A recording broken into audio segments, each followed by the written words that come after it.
All right, let's talk about something we all run into out in the field. One of the most common and, let's be honest, frustrating problems we face. Radio frequency interference. Because, before you can even think about fixing it, you got to know what it looks like. So let's dive right in. Now, just to give you the lay of the land, this explainer is actually part 4 of a big 20-part series.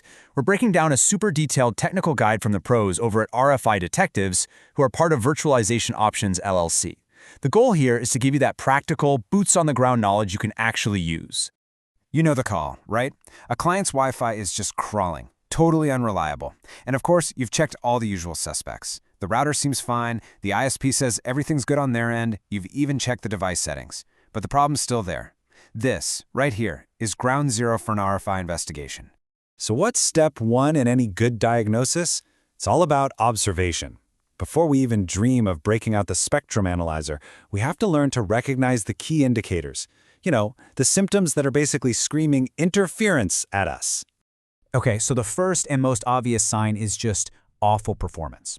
Look, your client isn't going to say, my throughput has been significantly reduced. No way. They're going to say their Zoom calls are a laggy mess, that web pages take an eternity to load, or that their Netflix night is ruined by that dreaded buffering wheel. And what's really happening? Well, that interference is forcing data packets to be sent over and over again.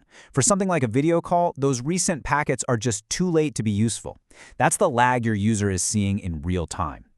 But it's not just about being slow. The connection itself starts to get really flaky. Users will complain they're getting kicked off the Wi-Fi for no reason, or that their phone just struggles to even connect in the first place. That's a huge clue that the interference is so bad the device can't even maintain that basic handshake with the access point. So when you see bad performance plus these random disconnects, yeah, your RFI alarm bells should be going off like crazy. Okay, so we've gathered our clues. We've got the slow speeds, the lag, the disconnects. The fingerprints are all over the crime scene. Now it's time to name our number 1 suspect. And here we go. This is our culprit. Radio frequency interference, or RFI.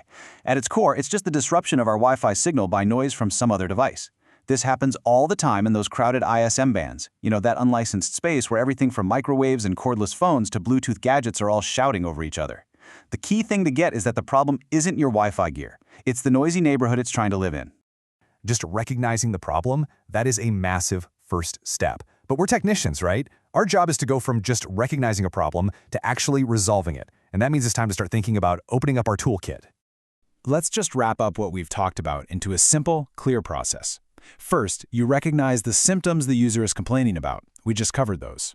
Second, based on those symptoms, you make an educated guess. You suspect RFI is the root cause.